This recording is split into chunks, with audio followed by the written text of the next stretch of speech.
Oops, clicker. Thanks everyone for coming out. I'll start off by introducing ourselves, and then, or I'll introduce myself, and Chrissy will introduce herself, and then we'll get into it. I'm Ben Taylor. I'm the CEO and co-founder here at SoftLedger. We provide accounting software for companies that have outgrown QuickBooks. I went to the University of Maryland, studied accounting there, then started my career at Ernst & Young in the Washington, D.C. area, and then was there for a few years, got my CPA there, and then went to Fannie Mae to do financial reporting, so working on 10Qs, 10Ks, other financial reports. So kind of come from this big company auditing and reporting background. And then a couple years later, when I started SoftLedger, I was managing a few different areas in the accounting department for a public company, and it just took forever to get financial data because of this clunky general ledger we had in the middle of the process. And so I called up my longtime friend, Jeff Ostrega, who is a experienced software engineer, and with some convincing, we started building a general ledger on nights and weekends. That was about 11 years ago. Chrissy? All right. Thank you. And I'm Chrissy O'Hara, so I'm the CFO at SoftLedger. I'm also a member of FEI and on the board with Kimberly. I just want to reiterate, it is a really great organization. Definitely keep us in mind as you advance through your career as an organization to join. A little bit about me. So I grew up here in Pittsburgh, and then I went to college in Washington, D.C. at George Washington. I got an undergrad and a master's in accounting there.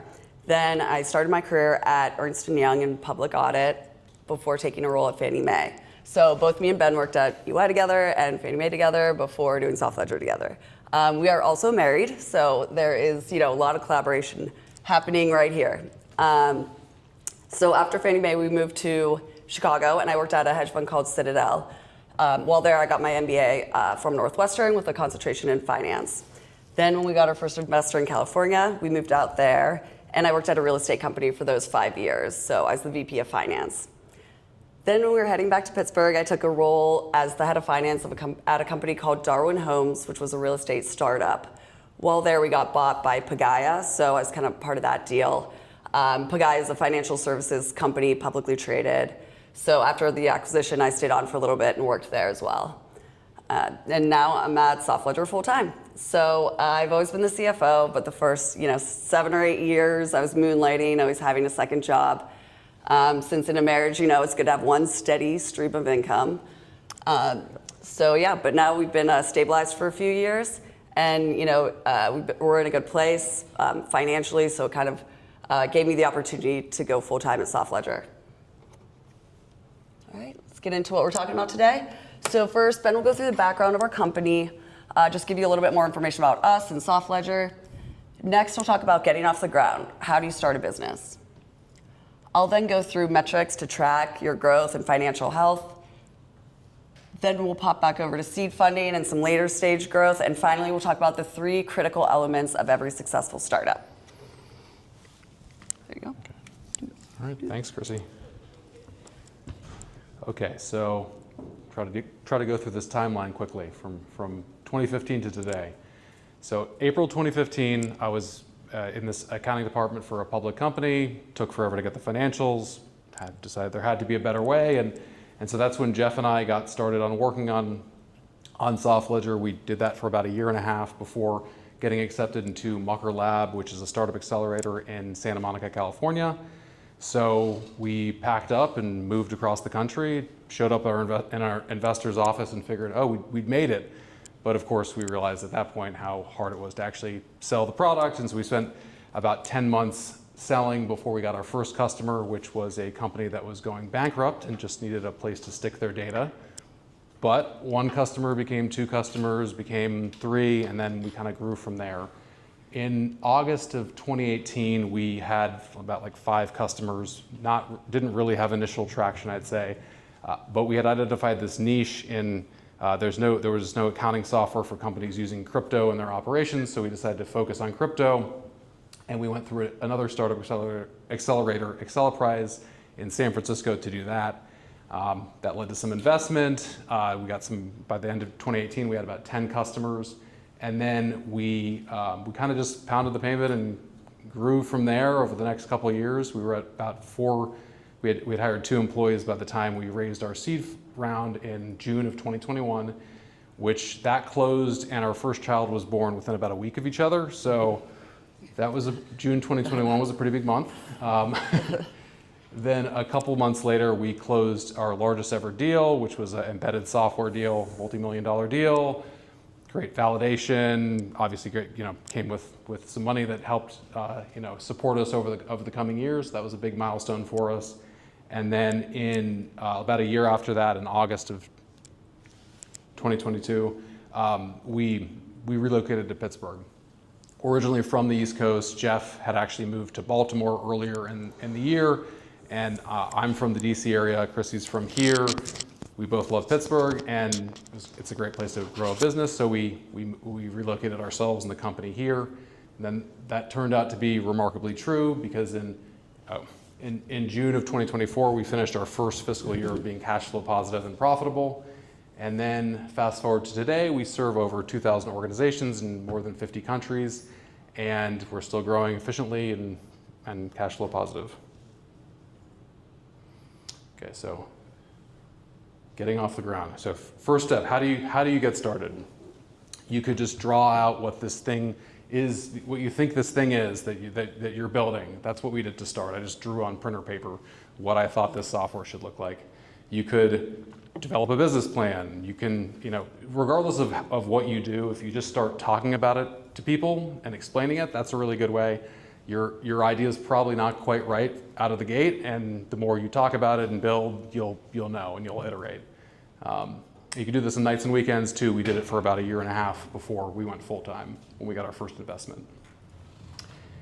So a good early question is to ask, do you really need investment? You could bootstrap, meaning just fund the company through your own blood, sweat, and tears and bank account, and don't take any external investment. If you can do this is a great thing, because then you fully control the company, and if you have a cash flow generating sustainable business, that's pretty great. Services businesses lend themselves to this, because you can sell your services and then fund, immediately get cash for that and fund your growth through that. Traditionally, software hasn't been like that. There's been more upfront development costs, but it's easier than ever to build and experiment with software. So there's been many examples of recent successful bootstrap companies. Whatever the case is, if you have a steady paying job and can afford to not quit, do that for as long as possible. You can get creative with it too. If you get started and need some extra cash, the founders of Airbnb famously sold cereal early to raise some extra money for the startup before they got going. I always love that story. If you decide that you want to build an investor-funded business, there are plenty of options. First, incubators are very early stage programs that give you a little bit of cash, a little bit of advice, sometimes office space in exchange for equity in the company. These are typically pretty unstructured. Mucker really served as an incubator for us to figure out what we were doing and then to get our initial customers, which took more than a year. Accelerators are more structured. They're more like 3 or 4 months. They typically culminate in an investor demo day. Acceleprise was that for us. We had already had customers. We had identified this focus on crypto accounting software, there being no crypto accounting software, and serving that need. And so this really, that was right for us at that time. But a couple years prior, Mucker was better, because we really, I don't think we would have been as successful going through Acceleprise at that time. Lastly, if you're lucky enough to have friends and family that will chip in, that's a great way to raise money early. And then angel investors too. Both of those, you could do that early or later at any time, and I'll discuss how that works a little bit later in the presentation. Next, Chrissy's going to go over some financial metrics that are key in the early days and as you grow. Thank you. Okay, can't have a financial presentation without metrics, right? So rule number 1, don't run out of cash. Do not run out of cash. We cannot stress this enough. It sounds simple, it's hard. So make sure that you are very in tune with where your cash flows are.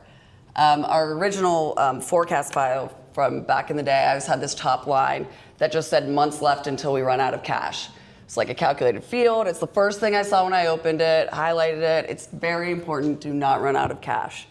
So, make all the metrics and forecasts and every financial tool you need to make sure that this does not happen.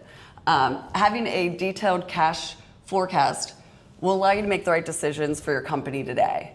So obviously sometimes those are hard. Ben and Jeff had to make some hard decisions like downsizing, foregoing their own salary to conserve cash. But you have to do what you have to do to keep your company afloat, right? And the one thing that every company needs is cash. Okay, now that I've beaten you over the head with that, what other metrics should you be tracking? Well, there are a million of them. It's very dependent on your situation, right? What industry are you in? What do your external stakeholders care about? What do they focus on? What are your current company goals? You should really build most of your KPIs around, obviously there will be stuff externally you need to report, but internally you should base them around your current company goals. And those company goals will change over time, right? So want to emphasize that these are fluid, they are dynamic. Don't be afraid to delete KPIs as you're growing and as your company is changing. I'm sure other people in this room have had this experience where you start at a company, you go in, open their dashboard, there's 1,000 KPIs because no one's ever deleted any. And it becomes one of those things where if everything's important, then nothing's important. You don't know where to focus. So it's really important to just, constantly be refining and editing those KPIs to make sure that they're still valuable to you. Okay, so here are some ones for, our industry, SaaS. Some metrics. I split these out into internal management and external reporting because those are two different cuts. These are all important to both sides, but they just have different priorities. Your external stakeholders are going to really care about growth. That's number one thing. Top line revenue, annual recurring revenue, things like CAGR, which stands for compound annual growth rate, metrics like that. Versus internal management, you need to keep the lights on, right? Top line revenue, obviously important, but then what's your net income? After all the expenses come out, what's your bottom line? So things like that. Your internal management team will be looking at your past performance to see strengths, weaknesses, areas where you need to become more efficient to then build your financial plan for the future. Next, I'll give it back to Ben for some seed funding and later stage growth. Thanks, Chrissy. Let's see. Okay, so just want to go through different investment types in the early stages. I found this to be pretty confusing when I got started. So attempting to summarize this without really losing anything. First, convertible notes and safes are instruments that are designed to enable your investors to contribute early while still capturing the upside of the first investment round where a price is established. These, it's very tough to establish what a valuation is at the early stage, and so these kind of kick the can down the road, so to speak. Convertible notes are they're debt that converts to equity when you have that first equity round. They're well understood by investors. They've been around for a long time, but they do involve debt, and so a lot of early stage companies don't like that. So Y Combinator came up with this other instrument called a SAFE, which stands for Simple Agreement for Future Equity, and those are a lot more popular with startups now. The next type of funding is an equity, sometimes called a priced round, and this is where you actually issue stock to your investors. It's where those convertible notes and safes convert into stock. These are a lot more expensive. They're harder to put together, a lot more work, and they typically require a full rewrite of your corporate documents. If you see a company raising a Series A, Series B, C, that refers to the series of preferred stock issued in that round. And so there are norms around what that means, what a company looks like at those stages, but know that that really just refers to the series of stock issued in each of those rounds. Last but not least, finding investors. How do you find them? For convertible notes and safes, those can be issued, those can be executed at any time on an ad hoc basis. We found investors through our network and advisors through the accelerators. And so if you look at professionals in your industry, founders in a similar industry, that's a good place to start. Equity rounds, on the other hand, that's a different story. It's best to find an investor that is actually in a position to lead your funding round. Is this coming through okay? Okay. You may find many investors that will contribute once you have a lead investor, but far fewer that will actually make the first move. And so I'd suggest kind of focusing on an investor that's in a position to actually lead your funding round at that point. We talked to more than 100 investors prior to getting Naples Technology Ventures, who's the one who led our funding round, and we didn't even know them prior. They just were actively deploying capital, reached out at the right time, we hit it off, and 3 months after the initial intro email, we had the money in our account. Next, Chrissy's going to talk about some. Oh wait, actually. I think. Oh no, I got one more slide. And so when that happened, huge milestone for us. It was we were able to make some overdue investments in the company. We could hire engineers, spend more on sales and marketing. We could invest with a longer time horizon. Finally, it was a step change in how we were able to operate as a company. And frankly, I don't know if we'd be here right now without that funding round. But when we signed that agreement, we had given up some control of our company. We now had a board, we had an important stakeholder who had growth expectations. We have to provide updates to regularly, and he has to be involved in key decisions. Us simply growing the business in the way that we saw fit, not sufficient anymore. So it's a really big decision to take on an investor. It's not a changeable decision. Like they say, you can't fire investors. Okay, next, Chrissy's going to go over some later stage funding options. Great, thank you. Okay, so here's some institutional funding. These are all, bank financing, so you have to be a little bit bigger to get these. Some more for growth stage or mature companies. The first one, traditional bank loan, we all know what that is. To get one as a small business, you have to be in operations for 2 to 3 years, have some sort of track record with customers and revenue, and usually provide a personal guarantee.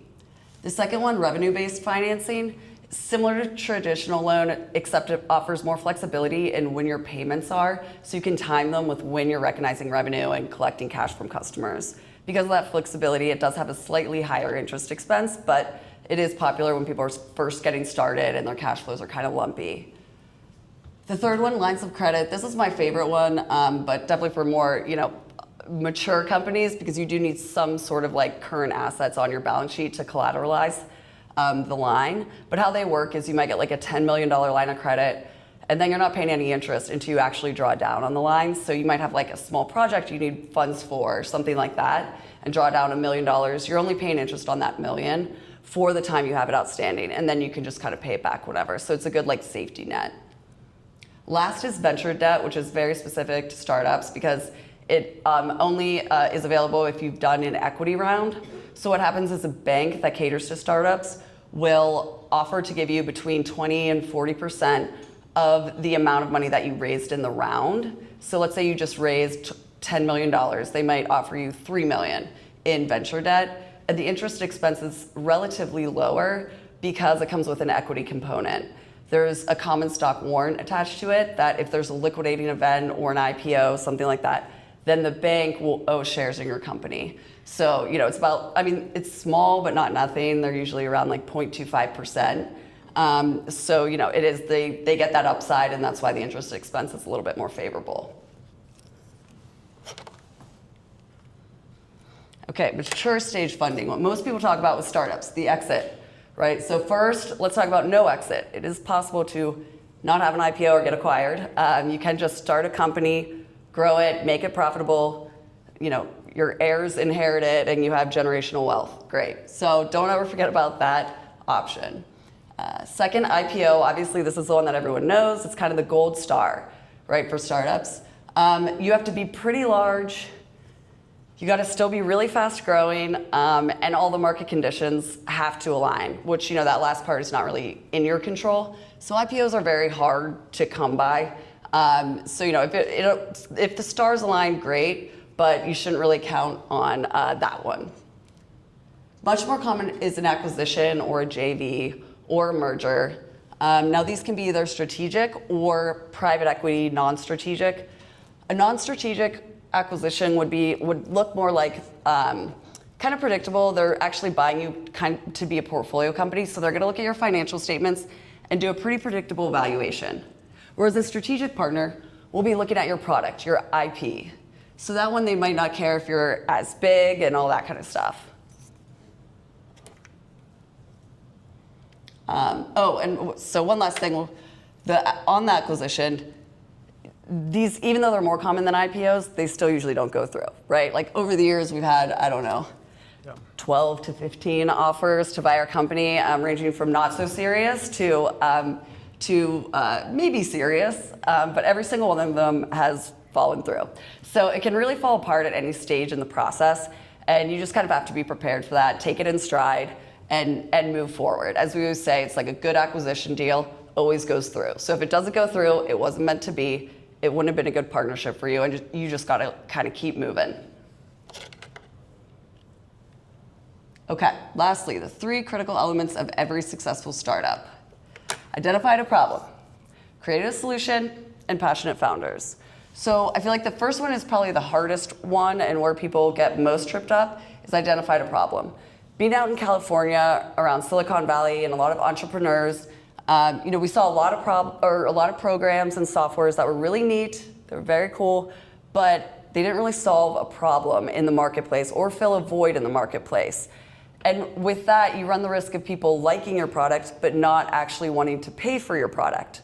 And so if you're not creating enough value by solving a problem for your consumers, they're not gonna pay for it, and obviously that's not a way to run a profitable company.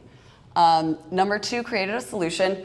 Once you identify the problem, this might seem a little bit easier, and I think where people get tripped up in the solution part is as you grow, you might get further and further away from that original problem. Especially when you're building something like software, you're gonna continuously have these like forks in the road where you have to go this way or this way, this way or this way. And you make all these decisions, and once you're deep in the weeds, you might be getting further and further away from what that original problem was that you identified in number 1. So as you're creating your solution and building your product, you wanna always be able to take a step back, get a higher level view, and make sure that you're still solving that problem you first identified so that you're still creating value for consumers. Last but not least, passionate founders. If you're not your company's number 1 fan, there's an issue, right? You gotta be really passionate about what you're doing. You have to be passionate about the solution. You have to be passionate about the problem. It's obviously, it's a tough road sometimes, so you wanna be fully in it and fully committed to it. And so yeah, I'll end the presentation by saying if anyone in this room is passionate about solving the problem of parking here at CMU prior to the next time I have to come, that would be really, really great.